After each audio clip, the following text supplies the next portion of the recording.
My name is Chet Cowart. I am a certified financial fiduciary and certified retirement planning counselor at Nelson Financial Planning. I've got Kristin Cayley with me. She is a certified financial planner, CPA, CFP, and here at Nelson Financial Planning, we have a team of certified financial fiduciaries that stands ready to help you change your life this week with a successful and cost-effective financial plan that provides superior investment results and provides you with peace of mind for the future. So we've got a lot of exciting things to talk about this morning, don't we? Yes, we do, Chet. So we've got a couple hot topics. So we're going to talk about student loan repayments coming back into play, and then also we're going to talk about a new IRS, some new IRS changes that you might see going into 2026. So really exciting stuff. Absolutely, and it is heating up in terms of the weather here in Florida. We have a weekend that is the hottest so far on record, I believe. And I will tell you, it has been insanely hot. I am personally a fan of the hot weather. I know many are not, but I think this is why you live here in the first place, to do all of our favorite outdoor activities. So, what are you doing this weekend, or what have you done this weekend to beat the heat? Yeah. I mean, well, that's the glory of Florida, is that we're just surrounded by water everywhere. Right. So kind of did some boating this weekend, went out on the lake, enjoyed the nice weather, or finally getting able to, the water being warm enough to enjoy it. So Absolutely. It was fun. Yep. No, I was on the boat as well in Ormond Beach. I love being out on the water. I do it in the winter as well, but it's not quite as fun when the water is freezing cold and the wind is blowing. So I am very much a fan of Florida summers. I'm glad we're finally back. Yes. So something that is actually cooling down is some of this inflation data. So did you see that come out this week, Chet? Yes, I did. It's a good sign. Good sign for the times. I think we're heading in the right direction. Certainly, CPI data seems to be coming down. Inflation data, that is always a good thing. Yeah. So actually, what we saw is that the consumer price index, the CPI, in April only rose to 2.3% on an annual basis. So this is actually the lowest that we've seen since February of 2021. So a big change there. Right, and that is, we're getting close to the target rate of 2%, right? I mean, that's where the Fed wants us to be on a long-term basis, and we seem to be heading in the right direction. Yeah. So that's good to hear. So the CPI, just as a reminder for our listeners out there, that is how we measure a basket of goods. So the typical things that consumers buy, they just take the price changes over time, and that's what that measures there. Absolutely. Yep. And we've all talked about the price of eggs and the price of groceries and everything, and how those have been a little bit high over the last couple of years. But I think prices coming down is a good thing, of course, and we seem to be on the right track. Yeah, I mean, the price of eggs has kind of skyrocketed over the past couple of years here. But what they saw is in April, it actually dropped 12.7%. So eggs are now down to around $5 a carton. So that's pretty decent. We can absolutely start eating eggs again. Right, and who knows where this whole tariff thing is going to go, but it seems like the tariffs have not affected American households yet out of this point. So, I think that's still a little up in the air in terms of if these pauses are going to be permanent or if they're going to come back. But I think so far, so good, in terms of prices. Right, because the CPI data is backward facing, right? So we looked at April. Then all of these tariffs came around in April, so we'll see what happens in May and when we look at that data. Right. Still, I guess some time for some different data, but I like to see the 2.3 number. I think that is right around where we want to be, so that's a good thing. Yeah. So again, that was stuff that's kind of cooling off, but we do have some things that are heating up. So we're going to talk about some of the student loan repayments that are coming into play. Absolutely. There's a little bit of some new information regarding student loans. Obviously, a lot of people have not been making payments, or they haven't had to have been due to some COVID some COVID relief things. But that is going to be changing here pretty soon. Trump has sort of made a point to say that they need to be paid back, and that is going to be starting soon. And if you don't, then you'll be put into collections and things that you don't want to happen. So that's certainly something we're going to be talking about as well. Yeah. And I mean, looking at the data here, this could impact millions of people. So 5 million borrowers could be in default.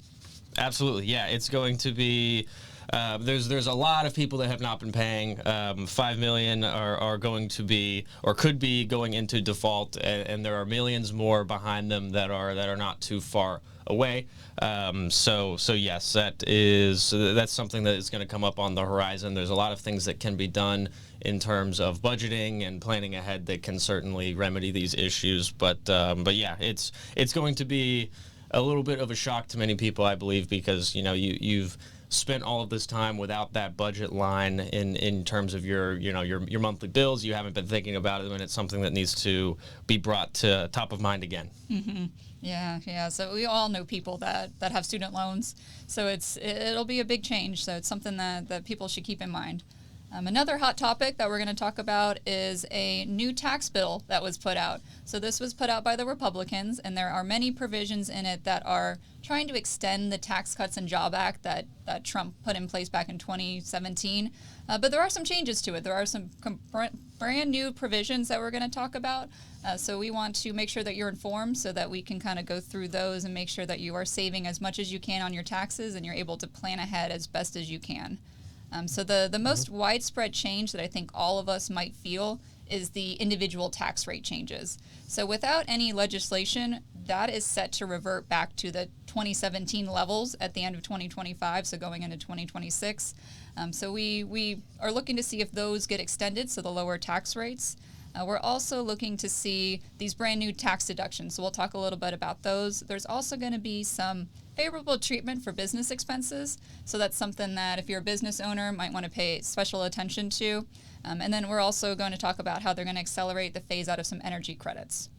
Right, and these tax cuts that are set to expire, this was I think a big campaign thing for Donald Trump in terms of he was running on of course that's the Republican agenda as a whole is lower taxes, and him revamping these tax cuts from 2017 was a big part of his campaign. So I would imagine he's looking to extend those, right? Mm-hmm. Yep. So exactly what you said. It was a big campaign trail slogan for him.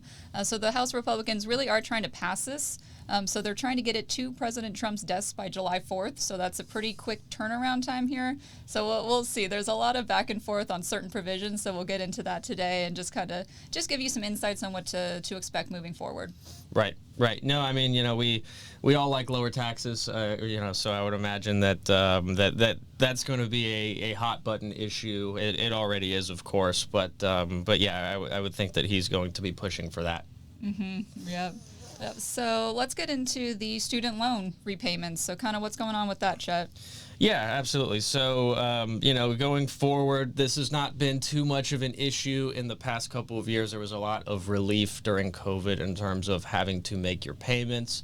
That may change here going forward. But essentially, Donald Trump has said that they don't have the authority to not force you to make payments to relieve these student loans, and these have to start being paid back. And that's something that's going to be going into effect here soon. Essentially, there's millions of people that have not been making payments, and they will be forced to go into collections here soon if they don't start making payments. Certainly something that you want to avoid if you do have student loans. Many things can happen if you go into collections. It can be reduction of benefits, wage garnishment. The IRS will start keeping your tax refunds, a whole host of things that you want to avoid.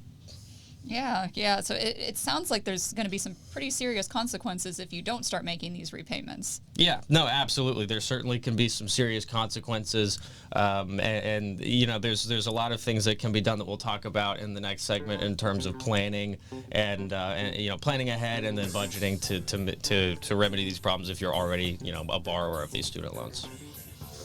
So we will continue on in the next segment about student loans. This has been Chet Cowart and Kristin Cayley with Nelson Financial Planning on the Dollars and Cents podcast.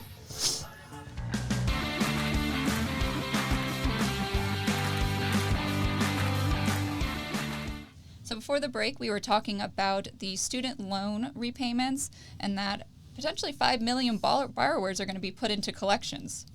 Yes, absolutely. And I think we all know people, whether it be ourselves, friends, family, that maybe borrowed a little bit too much for college. And, it's a widespread issue that faces a ton of Americans. These loans have gotten huge. The interest rates are high. College, just as a whole, tuition is very expensive now. So, yes, this problem is going to be, it's going to affect a lot of Americans, that's for sure. So essentially, the Trump administration is beginning to put millions of defaulted student loan borrowers into collections. And as of right now, there are about 5 million borrowers whose loans are in default. And many of these have not made payments since the pandemic because it was a little bit of relief. They didn't have to. And that is coming to an end now. So, and on top of that, millions more are close to default. This is according to the Education Department. 200,000 defaulted borrowers will begin receiving notices from the Treasury here very soon. So this is an issue. Do you know people with student loans, Kristin? Absolutely. I mean, friends, family, I'm sure people have kids that take these student loans out. At this point, I feel like it's just a pretty common thing. A lot of people have this student loan debt, and it's been on pause for so long that people have made their budgets work without these payments, especially during COVID times where things were so uncertain and everybody was potentially losing their jobs, put on leave, that sort of thing. So it's tough to restart this and have these payments come back into play.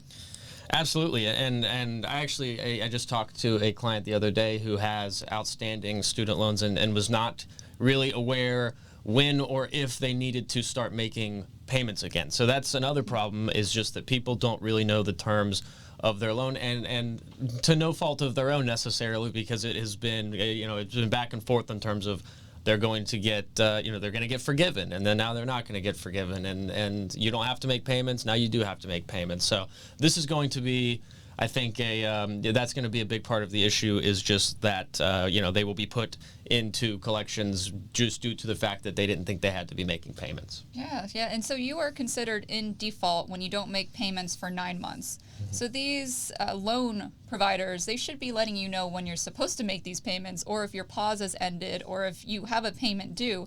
But it sounds like some people might not even know they're supposed to be making payments yet. Right. So we've heard a story about somebody that didn't know they were supposed to start making payments. The only reason they found this out is because they saw their credit score dropping. Mm-hmm. So that's pretty terrible. So there needs to be more of an effort from these loan providers, I think, to let you know what to expect moving forward. But also just keep an eye on those. So if you do have student loans, just try to check what those repayment options are or the plan, and just make sure you're not going into default on these. Absolutely. At least make a phone call, because at that point, if your credit score has already dropped, the damage is done largely. You want to try to catch it before that point. So yes, and it's certainly a difficult situation to navigate, as Kristin was saying. You've spent years with that expense not in the budget, that budget line being gone, and it's hard to mold that back in, right? So I mean, things are expensive right now as is. Rent is extremely high. Mm-hmm. Groceries are not cheap. And now on top of that, the student loan expense is going to have to be added back in. And then, of course, this takes away from consumer spending. The more money going to student loan repayment is less money going into entertainment and just general outings that boost the economy as a whole. So there's certainly some ripples that could occur from this. Mm-hmm, mm-hmm. And some of the negative side effects of this, so if you are not making your student loan repayments, this could result in not only being sent to collections, but wage garnishment. So that means that your paycheck could be subject to the collections, them taking the part of your paycheck away, and also like tax refunds. So that would be something that you file your taxes, you're expecting that refund, but they just claim it as part of that collection process. Right. So it's important things to keep in mind, that this will have a ripple effect moving forward. Absolutely, and it's important to remember to be smart in general regarding borrowing money, but especially student loan money. There's some things that that can be done in terms of pre-planning. You need to think about, if you already have a loan, making the necessary budget changes to make payments on time is obviously paramount, especially with what's coming here. But beyond that, if you're a person that is considering taking out a student loan, or you have friends, family, children that are about to go into college and going to take out a loan, there's a few things to think about. One of which being go to community college first. That's what I did. It's very, very cheap, especially if you're a resident of the state that the college is a part of. That will really, really make a difference. You can save a ton of money. I think I spent something like $900 a semester for community college. So yes, very, very cost effective. That's one thing that can be done. Right. And then you can live from home too. Yep. So you can go to school, live close. You don't have to pay the housing costs. So that really is a great option. Right. And if you're not going to go to a community college, the next best thing would be at least go to a public state school in the state in which you were a resident. That's what you did, Kristin. Yep. Went to UCF right down the street from here. So loved it there. But yes, it is more affordable than going out of state or something along those lines. Absolutely. Much, much more affordable, and even on-campus living is a lot more affordable at that type of school. We live, or not live, I live, but the office is also located near Rollins, which is a private school that is extremely expensive, beautiful school. But yeah, that may not be, if you're going to take out a big loan for college, that may not be the best location. So just think about things like that. And then, of course, also pick a degree and career field that you think you may be able to get the best return on investment from, right? So maybe that's a business degree, that's some sort of STEM degree. It doesn't necessarily matter in that sense in terms of exactly which degree. Just make sure that you have a plan, that you think you can get a job that's going to pay relatively well outside of college, and you have the ability to pay back these loans. It's something that not many people think about, especially because you're usually 17 or 18 years old when you're taking out these loans, but it's certainly something that needs to be considered. And then everybody can kind of do this, just planning ahead. So there are many vehicles that you can use to help pre-fund college expenses. So a great one is the 529 college savings account. There's also prepaid plans. So the 529 account is a tax advantage plan that if you put money in it, your contributions can grow tax-free and come out tax-free if they're used for education purposes. And it has a wide range of uses. So you can use it for tuition, you can use it for housing, you can use it for books, computers, anything along those lines. The other great benefit of a 529 is you can start it when the child is born, and it can grow for the 18 years until the kid goes to college. Additionally, you can kind of transfer it between kids. So if you've got two kids, one doesn't go to college, one does, you can transfer one to the other. There's also this new provision that if the child goes to college, has some leftover expenses in the 529, you can actually roll over up to $35,000 of that 529 into a Roth IRA for the child. So great flexible benefits with the 529. We are huge fans of them here. We open them all the time for a lot of our clients, and they really do have a lot of flexibility and benefits. Right. No, that's a powerful tool, especially with the new provision on rolling it into a Roth. It makes it very, very flexible. Many of our clients are, either have one for themselves or have opened one for family, children, grandkids, that sort of thing. We recommend them. We recommend them greatly, as well as, and then there's of course the prepaid plans that have been popular for a very long time. Essentially, there you're just locking in today's tuition price, and the tuition inflates the same way rent does and everything else. So you're paying for it today, locking in today's price for a future date. Those are good as well. And if you have any questions regarding budgeting or especially 529 plans, anything like that, we are always here to help. We talk to clients all the time in terms of budgeting, student loan repayments into their life. They come in with oftentimes they're in a very good financial situation other than the loans hanging over their head, and that needs to be dealt with, and we talk about that all the time. So yes, that's a big thing coming here pretty soon that will need to be considered by anybody that has a student loan. And this has been Chet Cowart and Kristin Castello with Nelson Financial Planning on Dollars and Cents.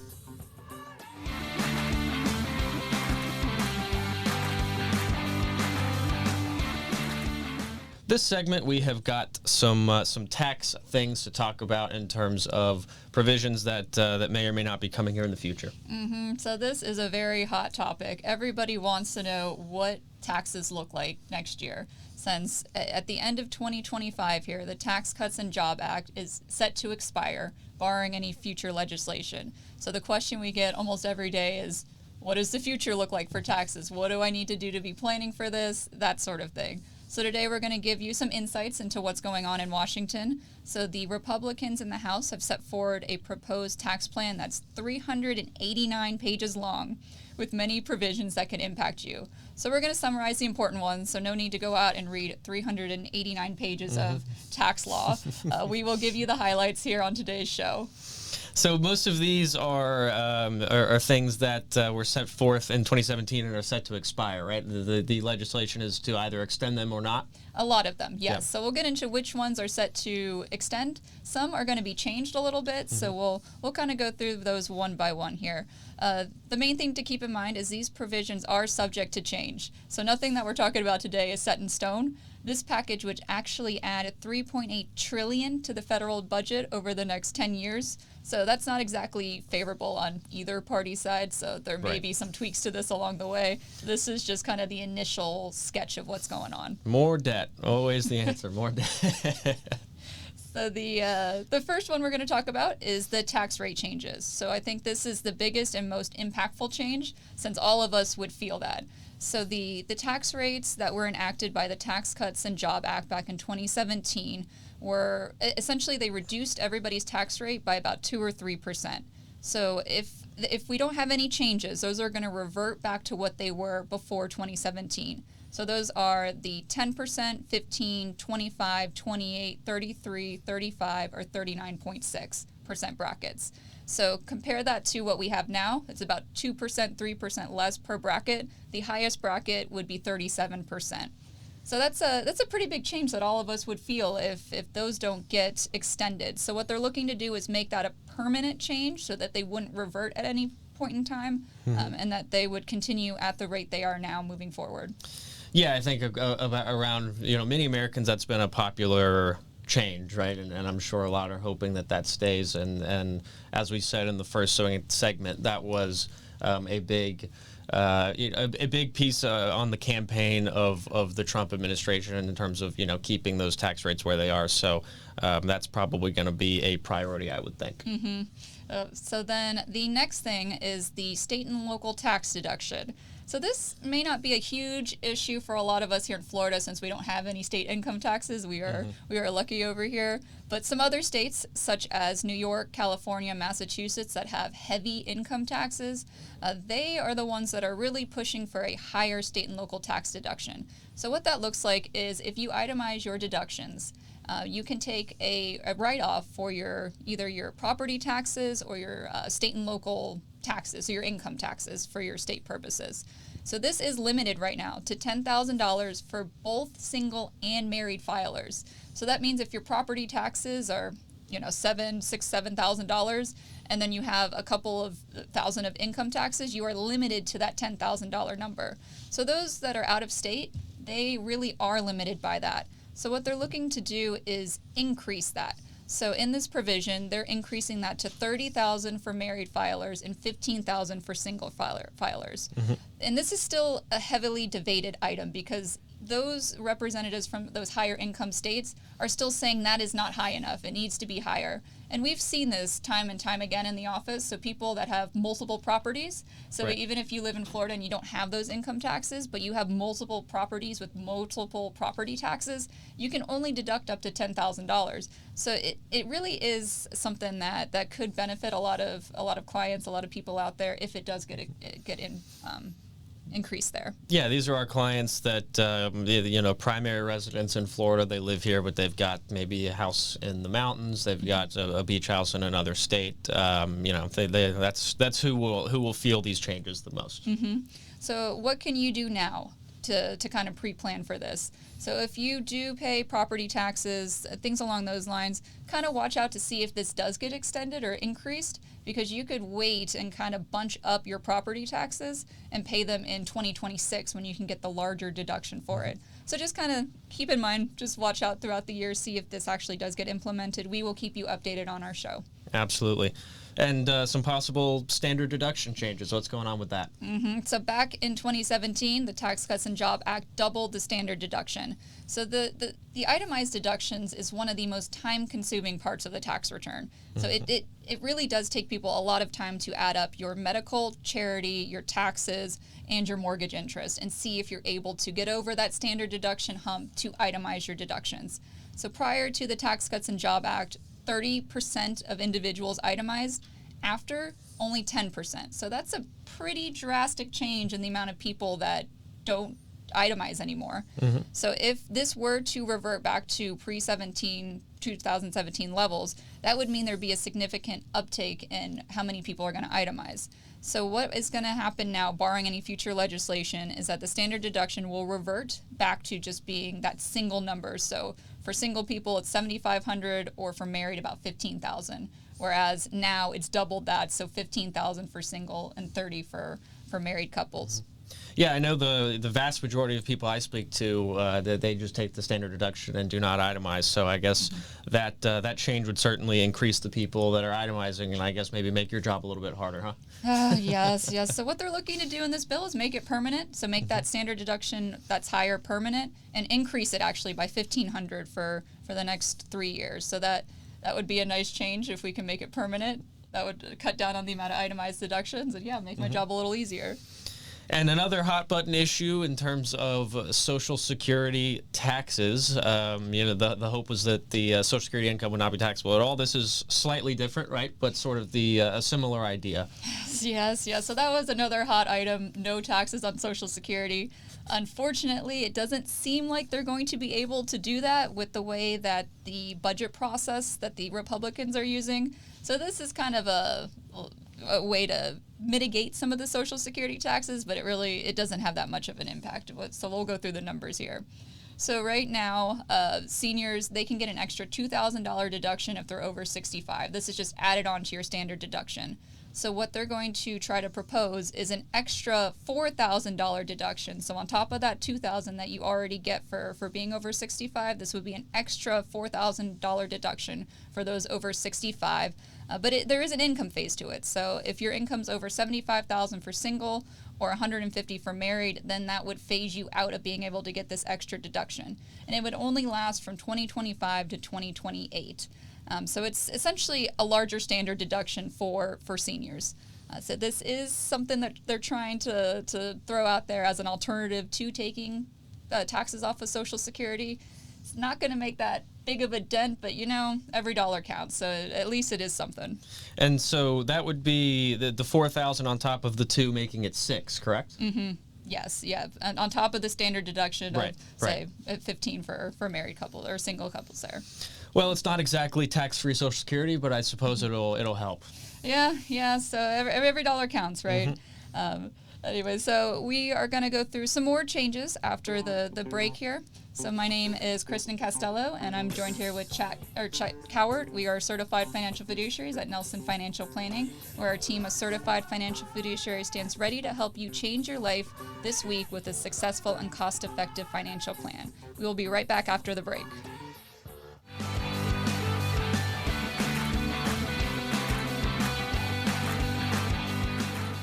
So before the break, we were talking about some of the new tax changes that are going to come into play if this bill by the Republicans does get through and pass. So we were talking about the tax rate changes. We also talked about some of the state and local tax changes that would impact if you itemize your deductions. We also talked about the standard deduction potentially decreasing or being permanent at that double level. And we also talked about this extra senior deduction that is in place of the no taxes on Social Security. So we are going to talk about one of the other big topics that Trump was talking about on the campaign trail, and that is no tax on tips and overtime. So right now, tips are taxed as wages or self-employment income depending on how you are paid. So if you are paid as a W-2 employee, that goes through as your wages. If you're taxed as a 1099 independent contractor, then those are subject to self-employment taxes when you file your taxes. So this is usually shown on your W-2, and you are responsible for reporting cash tips just as you're responsible for reporting other income. So this new tax bill, what they're proposing is that they would introduce a income tax deduction that is equal to your tips and overtime compensation. So this would start in 2025 and expire in 2028. And it's kind of written a little bit weird. So it's written so that it can only be claimed by people who work as independent contractors. So that's 1099 income. So this is a little bit weird because I would expect that servers that are W-2 employees and people along those lines should be able to take this deduction too. So I'm kind of interested to hear more about this. Right. Aren't servers typically paid W-2? Isn't that? So it seems as though this may not affect as many people as the proposal kind of makes it sound like. Yeah, because when we kind of group it as these independent contractors, that's going to be more of Uber drivers and things along that line, not necessarily the restaurant staff or hairstylists that work for a salon, that sort of thing. Right. Yeah. No. It's interesting, and that was a big part of the campaign trail. I remember hearing about it multiple times. No tax on tips, and it even had support from both sides, believe it or not. So I'm not surprised to see it here, but I am curious on how it will. Its real world impact. Excuse me. So we'll see how that plays out. Yeah. So keep watching our podcast and listening to the radio show here. We will keep you updated as we hear more about that. Some of the other big changes are related to businesses. So the qualified business income deduction, this is for pass-through businesses. So that would be if you're an S corporation partnership or Schedule C and you're self-employed, you were able to deduct up to 20% of your business income. Some income limitations on it and wage limitations, but for the past couple of years since 2017, that's pretty much been a free 20% deduction for those that qualify. So this is set to expire at the end of 2025, and it could really impact millions of small business owners. So this has been a big push for these small businesses. They want to keep that deduction. So what the plan is proposing is to not only keep it, but increase it to 23% and make it permanent. Yeah, that seems like a big cost savings for businesses. I'm sure most of the business returns that you file, you're taking full advantage of that. So I'm curious to see where that goes. I'm sure most business owners would like to see that stick around. Absolutely, yes. So it's a good deduction for them. The other big one for businesses is the capital expenditures and investments. So this is the bonus depreciation. So back in 2017, the Tax Cuts and Jobs Act increased bonus depreciation for 2017 through 2026. Now, bonus depreciation is just extra depreciation that you can take in the year that you purchase or put the asset into place. Usually assets have to be depreciated over their life. So depending on what that is, appliances are 5 years. So like a fridge would be 5 years, a car would be 5 years, furniture would be 7 years. Now under this bonus depreciation, instead of doing it over that 5 or 7 year time frame, you could do it all in that year that you purchased the asset. So this is a great incentive for businesses to go out and purchase assets because they can immediately write it off. So what the new bill is proposing is that they reinstate the 100% bonus, so that's immediate write-off for assets put into place between 2025 through 2029. And I would imagine that would certainly boost the economy in a lot of ways in terms of businesses. Consumer spending would go up. Businesses would be buying more assets. That would certainly be a good thing in terms of consumer spending. Yep. And just one more small one is they want to bring back the charitable deduction for non-itemizers. So we saw this during COVID. It is just a small $300 for married, $150 for single filers. Essentially, it's just a charitable deduction that anybody can take, even if you don't itemize your deductions. So it's a good way to give back to charity and be able to take it on your tax return. Absolutely. And we have many of our clients are very charitable and donate quite a bit every year. So that would certainly be a nice little benefit for those that don't itemize. That's for sure. So we've had many tax changes. They're all these are all proposed, and it's important to understand how the legislation will impact your taxes and your business. Trump has been saying all along that the campaign trail, or all along his campaign trail, that he plans to make permanent a lot of these changes that were made in the past. So we'll see if those stick or not. They're still a little bit up in the air, but we will see how they go. Right, right, and we are here to help you guide you through those changes. So we look at tax situations every day and kind of help you pre-plan for this stuff and see how it would impact your personal situation. So keep an eye out for these changes and keep listening to our show. We will keep you updated as we learn more information. Absolutely, absolutely. So yeah, so to recap, we've talked about one of the big issues coming up is the student loans that are going to be put into collections potentially, if not paid back. So that's going to be certainly a large issue going forward. I think that will affect a lot of people. We personally know many people in our lives and clients as well that still have student loans sticking around, and they're kind of they're coming to a head again. Yeah, and there's a lot of serious consequences if you don't start making those those payments. Also, keep in mind there are ways to plan for the future for that. So if you are looking to go to college, there are things like 529 plans, prepaid plans, and even work-study plans that you can take advantage of to help minimize some of those student loans. So we are here to help with those conversations and help you figure out which option would be the best for your situation. Absolutely. Planning early is the biggest benefit. If you're not already somebody with a student loan hanging over your head, these 529 plans are extremely powerful. Prepaid plans are great as well. And of course, just looking at where you go to school, how much it's going to cost, and what you're actually studying, and if that has the potential to generate a nice income going forward is paramount and should definitely be considered before you jump into a giant loan. And it's obviously very easy to do that when you're 18 and told all of your life to just go to school, but there is some nuance to it, and it should probably be thought about in a little bit more detail than it is a lot of the time. Yeah, and then the other topic we talked about today was the horizon of the tax changes that are coming out. So the Republicans put forth that tax bill in preparation for the Tax Cuts and Job Act of 2017 expiring at the end of this year. So we talked about a lot of the key proposals that they were talking about. So it's the tax rate changes as well as the standard deduction. We talked about the state and local taxes. So a lot of very important things that you should just kind of keep in mind throughout the year and maybe potentially make some changes now to prepare for the changes that are coming forward. We also talked about some new deductions, the tips and compensation for overtime, and potentially getting a deduction for those, as well as a new charitable contribution that should be put into place. Absolutely. Lots of tax changes on the horizon here, many of which are currently in place and may expire, some new ones as well. I am certainly curious to see how that plays out. I think a lot of people are happy with where their tax rates are right now.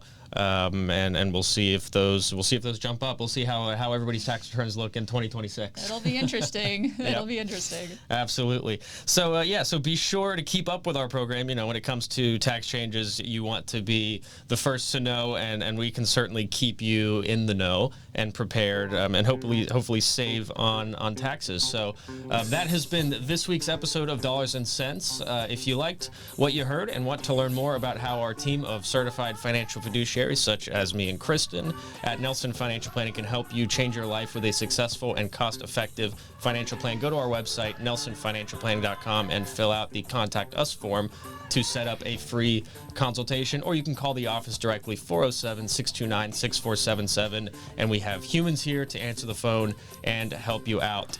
We do not have account minimums, and our only purpose is to help you create a financial plan at the lowest cost possible. This has been Chet, Cowart, and Kristin Castello at Nelson Financial Planning.